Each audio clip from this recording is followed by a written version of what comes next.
Magandang umaga po sa inyo lahat. Alexander Lexter Jules nang babalik para sa inyong morning update. Showbiz update tayo mga kaibigan. Ihalo-halo na natin ito kasi halo-halo rin ang mga good news at mga magagandang bagay na nangyayari sa show business today. Yesterday, napag-alaman natin na magkakaroon ng tatlo-tatlong teleserye itong si Miss Catherine Bernardo na kung saan isa dito ay makakasama niya ang kanyang ka-love team na si Daniel Padilla. Pero po, meron pong bagong twist kasi yung pangatlong story na gagawin ni Catherine Bernardo ay iibahin po ang istorya nito. Hindi pa natin malaman kung anong klaseng istorya ang meron. Ang alam natin, una, a very good girl, it will be talking about family for sure. Kasi magiging mother niya for sure dito si Dolly Tilion na talagang premiadong artista po yan mga kaibigan. At hindi basta-bastang actress lang si Miss Dolly Tilion. Ayan po, ito po ay ang storya ng isang anak, a very good girl, na kung saan ito ay directed by Peterson Vargas, written by Dom Mongkol, and ang syempre, ang magdadala ng istorya ay si Miss Catherine Bernardo and Dolly Tilion. Ito po ay team kapamilya ng ABS-CBN at ng Star Cinema. Ito daw po ay is a dark comedy film that will have a lot of sass and class. So ako siguro, hindi ko ma-imagine ang role niya dito. Siguro isang pakawalang anak or medyo magastos na anak na hindi nakakayanin ng nanay ang kanyang mga gastusin. Maybe, ito lang siguro po ang ating naiisip for now since wala naman tayo nakikitang teaser. And the next one is Elena 1944 and it's going to be mala-action daw ang movie na ito. Nako, how I wish magiging kasama ni kasama ni Catherine dito si Maymay Entrata since Maymay Entrata has been wishing na magkakaroon siya ng mala-aksyong movie. Diba? And since kasama naman niya si Atibal niya sa kanyang lalo na sangre noon, sana ngayon ay makakasama niya si Maymay dito sa Elena 1944. And yes, sabi dito ni Kapamilya Online, ipinost niya ito 1 hour ago. Nang tinanong daw si Miss Inang Olivia Lumazan about love team status, ang sabi niya, i-expand yung love team, not you leaving the love team. So, hindi iba-box ang isang Catherine Bernardo sa isang love team at isang Daniel Padilla. Kung kaya, like 2 months ago, ay napag-usapan itong pagkakaroon ng isang movie or teleserye ni Daniel Padilla with a GMA or Kapuso artist. Ayan po mga kaibigan. And so now, Director Olive Lamazan is talking about this as well. And the good thing about Catherine Bernardo is hindi siya takot sabihin ang kanyang side, ang kanyang mga suggestions, ang kanyang thoughts about accepting a project. So sabi niya, yan po ang maganda kay Catherine Bernardo kasi meron talaga siyang kanyang sariling opinion when it comes to accepting a role mga kaibigan. According to award-winning filmmaker Olivia Lamasan, former head of ABS-CBN Films Production Philippines or Incorporated, ABS Film Productions Incorporated, ang hirap naman. The idea of Bernardo and Padilla doing solo projects is not new, noting that the actors did the blockbuster film Hello Love Goodbye with Alden Richards in 2019, while Padilla starred in Kun Maupay Man It Panahon with Charo Santos Concho. So, the fulfillment ito ng dreams at plano even before. Remember, Kath, during that time, we already intended na expand yung love team. Not you leaving the love team, not you and DJ leaving the love team, but i-expand, ibuka, not to leave the love team, but to expand it. So, pair sila sa iba and do solo projects tapos babalik din sa love team, that is such a good idea and good thinking, not just to Kathniel love team. And why they did separate Mayward love team? Bakit kung may nagsuggest man na they want to go solo, bakit hindi nila isinuggest itong idea na pwede palang gumawa ng ganitong klaseng setup na kung saan i-expand ang love team into accepting projects na kung saan hindi ka love team mo lang ang palagi mong kasama. O diba? Parang nakakasikit damdamin. And that this only arises at this point of time na kung saan itong number one love team ng ABS-CBN Kapamilya na pinangalanan ito ni Liza Hope Soberano na number one love team ay talagang at this point in time ay talagang hinahayaan na i-expand yung kanilang love team by accepting different movies or teleseries and pairing them up to someone else na outside sa kanilang love team. They are such a privileged love team na kung saan nagkagulo-gulo na't lahat at marami nang naghiwalayang mga love teams dahilan dito noon sa talagang yung kontrata nila ay talagang nasa exclusive for each other. And now here they are letting Kathniel doing movies and teleseries outside of their love team and pairing them up with someone else. And this happened already. This is happening now to Don Bell love team. Kasi kanina lang ay napag-alaman natin na itong si Donnie Pangilinan ay i-prepare, ay gagawa ng movie outside his love team.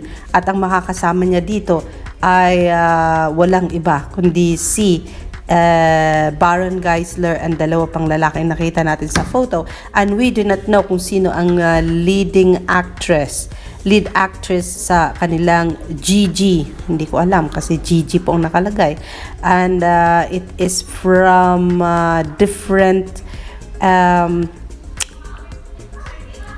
management. Hindi po siya I think hindi po siya sa Star Cinema. It's called saan ba 'yon? Wait ha.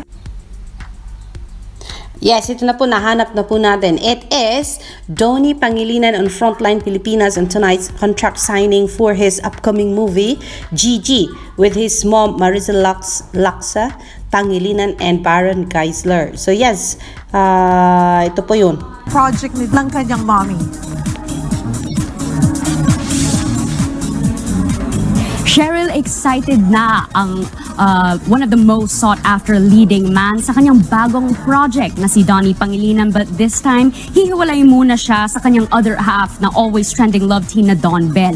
Ang makakasama niya, walang iba kundi ang kanyang mommy Maricel Laksa Pangilinan. Para yan sa pelikulang Gigi na co-produce ng Signal TV. Napapanahon ng kwento dahil tungkol ito sa buhay ng isang online gamer na gagampandan ni Donnie. Ang problema, mas gusto ng nanay ang karakter ni Donnie na priority niya ang pag-aaral kaysa sa online gaming. Ang plot twist ng kwento, dati palang gamer ang nanay. Kwento ng production, check na makaka-relate ang ating mga kapatid sa kwento na sigurado may i-enjoy ng lahat ng edad. Ngayong gabi, may contract signing para sa pelikula sina Donnie at Maricel.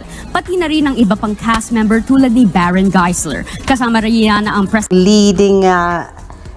lead star na babae, kundi as a love team, kundi ang makakasama niya pala ay ang kanyang very own mom, Maricel Laksa Pangilinan. This is your first movie kasama ng inyong mom, and how did you prepare for it? Prepare for it, syempre first time namin ni mom na mag-work sa isang project together, so I think the preparation came with direct, the team. Beforehand, syempre nag-usap kami kung anong character yung gusto nila i-portray ko dito, si Seth.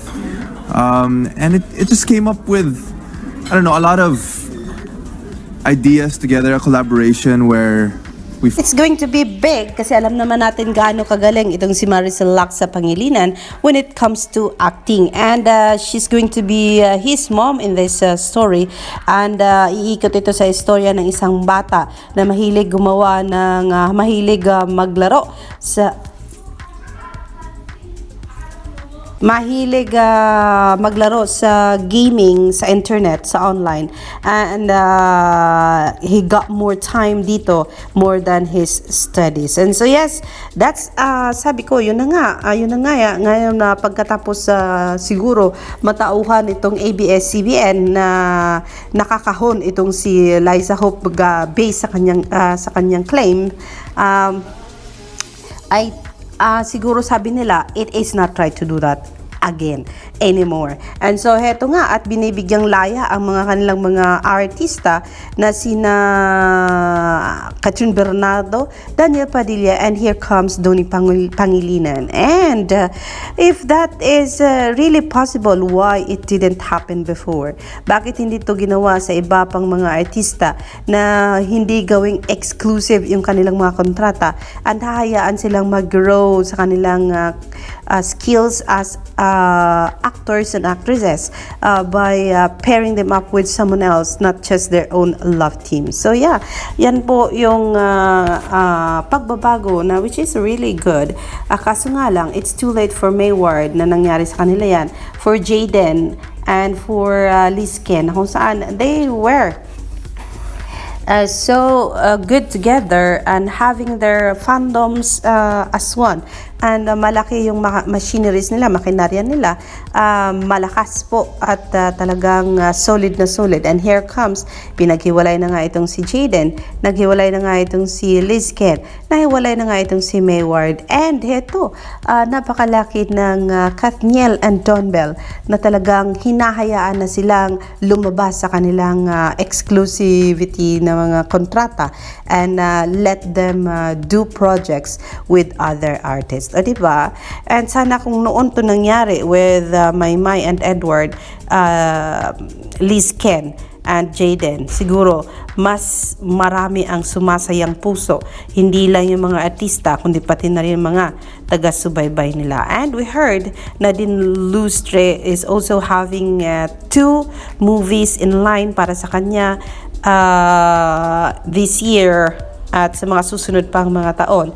And yung mga magagandang flow ng career nila sa acting ay talagang nakaka-envy po, na feel envious tayo dahilan sa syempre sobrang dami ng blessings nila and napakalaki nila and having all those movie lineup, and talagang sana mapasana all ka na lang talaga. Pero yes, mga kaibigan, let's just keep our hopes up. We do not know kung ano ang nakaantay sa unahan, and we are just talagang wishing, sorry naman Maymay kung talagang maingay talaga ako and talagang nilalabas ko yung mga suggestions ko, and these are all base naman kasi sa mga sinasabi ng mga followers mo, mga family mo, na they wanted you to accept acting projects sana soon na, kasi nga sayang naman daw yung pinag-aralan mo sa Canada kung hindi mo ma-exercise, sayang naman daw yung ipinunta mo ng Canada kung hindi mo dahan-dahaning i-inject, talagang i-exercise, gawin at talagang i-hone pa more yung acting skills mo. Nabubulol na ako. I-hone pa yung acting skills mo using yung mga input na ibinigay sa'yo from Canada. So, hindi mo talaga yan na ma-exercise kung hindi mo gagawin. So, sana tatanggap ka ng acting project, and sana hindi naman siguro masama kung if you want to open it up sa yung mga manager at sa yung sa kay Direk Loren Jogi na you are willing to start acting again, o diba? Sana lang, o diba? And yes, yesterday we saw this video of Edward John Barber na kinakarga ang isang baby at pinapatulog ang isang baby na talagang sabi nila, si Edward Barber, sleep whisperer na sa mga babies. Kasi ang sarap ng tulog ng babies. Ang sabi nila, aba, handa na baga maging daddy itong si Edward, magkaroon ng baby.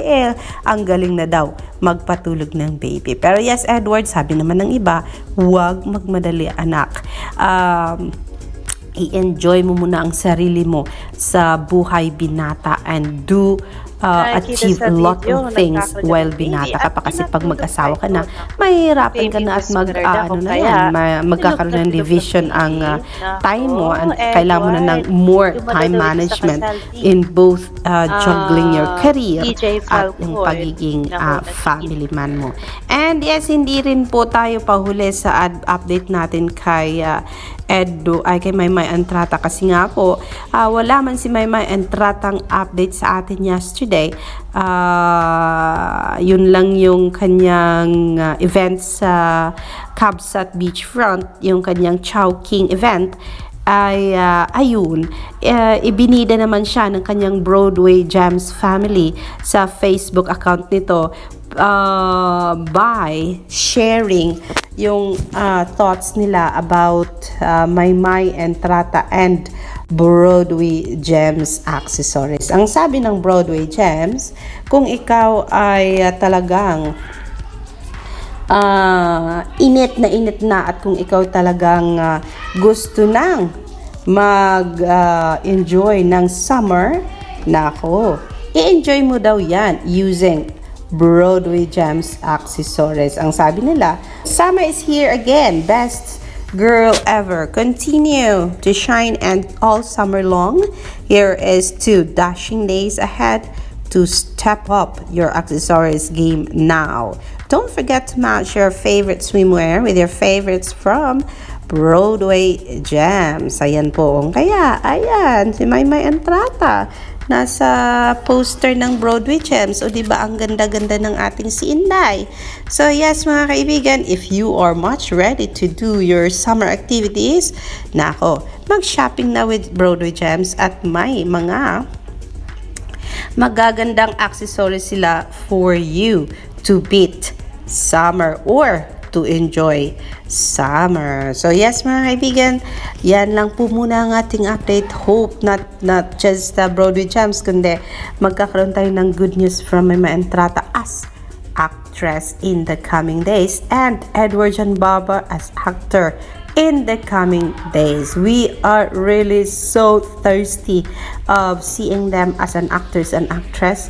So sana ay mapagbigyan po ang ating munting kahilingan na magkaroon din sila ng mga projects at tatanggap na sila ng projects this year, both Maymay and Edward, kagaya na lang ng ginagawa ni DJ at saka ni Ate Bal at saka ni Donnie Pangilinan. Let's go, Maymay and Edward.